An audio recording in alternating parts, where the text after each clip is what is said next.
तो छात्रों, कक्षा 11 mathematics chapter number 2 functions and relations, हम रिलेशंस डिफाइन कर चुके। अब हम आते हैं फलन क्या होता है, फंक्शन क्या होता है। देखो, रिलेशन एक बड़ा सेट है, फंक्शन भी एक रिलेशन ही है।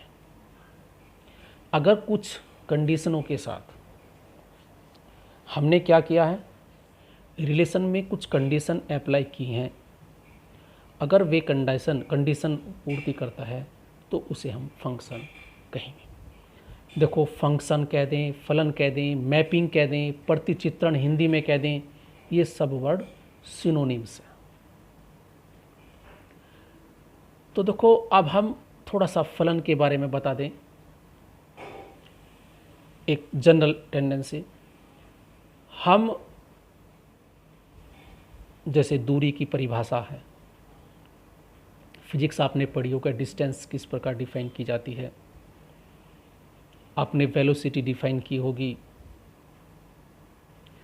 तो देखो, दूरी है, दूरी जो होती है वो समय का फलन होती है, अर्थात समय पर निर्भर करती है।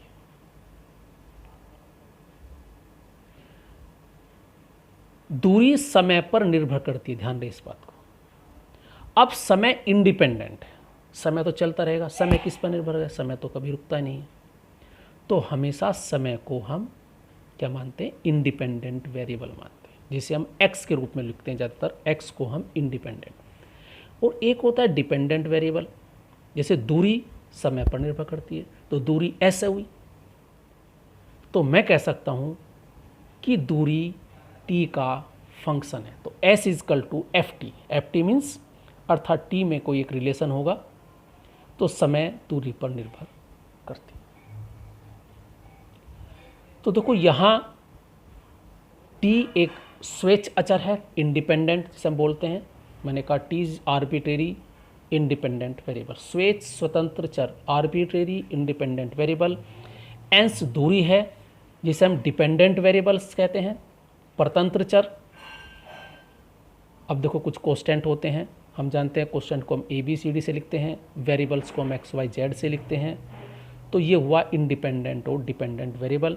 तो देखो, किसी फलन को हम लिखते हैं y इक्वल टू fx। तो देखो, यहाँ x independent variable, y dependent variable, y किस पे डिपेंड करता है, x पर।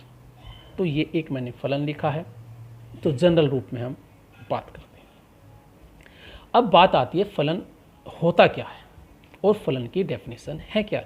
क्या हर एक जो y और x में रिलेशन जो लिखा जाएगा, क्या वह हर फंक्शन होगा, ऐसा नहीं है। तो एक अपनी एक डेफिनेशन है कि कौन फलन होगा और कौन फलन। मैंने पहले कहा, फलन एक संबंध है और उसमें हमने कुछ कंडीशन लगाई। अगर मैं पहले कंडीशन की ही बात करूं तो थोड़ा ध्यान से सुने। हमारे पास कंडीशंस क्या हैं, देखो, A एक सेट है जी, और B एक सेट है, और इससे इस पे एक रिलेशन है, वो F कह दिया, वहां R बोल देते, यहां से बोल दे F। यदि X के एक अवयव, देखो X जो है इधर Y से रिलेट होगा, केवल एक ही नंबर से रिलेट होना चाहिए। अभी हमने पढ़ा कि एक नंबर x का पहले रिलेशन में x इससे भी हो सकता था, इससे भी हो सकता था, इससे भी, ऐसा नहीं, ऐसा नहीं। x केवल एक ही यूनिक नंबर, यानी इसके केवल किसी एक ही अवयव से, ओनली वन अवयव से ही जुड़ सकता है। समझ में आई पहली कंडीशन। अगर हम यहां एक मिरर रख दें बीच में, अगर मेरे पास, मैंने ये एक मिरर रख दिया बीच में और यहाँ x खड़ा है, तो केवल ओनली एक ही इमेज उसकी बननी चाहिए, ओनली एक इमेज बननी चाहिए। यानी एक आदमी की, यानी कि डोमेन के एक अवयव की केवल एक ही इमेज बननी चाहिए। अगर दो बनी हुई हैं तो वो रिलेशन हो सकता है, फंक्शन नहीं। क्लियर? सेकंड कंडीशन, अगर कोई शीशे के सामने खड़ा है, अगर यहाँ कोई भी मेंबर है, अगर ए सेट का ए में कोई भी मेंबर है तो उसकी इमेज अवश्य मिलनी चाहिए। इधर किसी ना किसी नंबर से जरूर रिलेट होना चाहिए,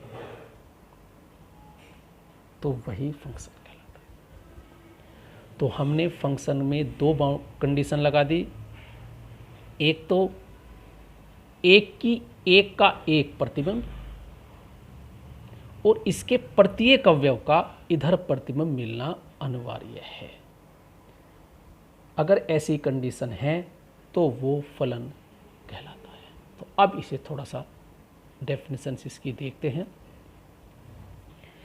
एक समुच्चय ए से समुच्चय बी में एक संबंध f, देखो मैंने कहा संबंध है ये, बस इसे f, इसे फलन बोलेंगे बाद में। संबंध f एक फलन कहलाता है यदि समुच्चय ए का प्रत्येक अवयव, देखो समुच्चय, इस लाइन को ध्यान से देखें, ए का प्रत्येक अवयव बी से एक और केवल एक प्रतिबिंब होता है।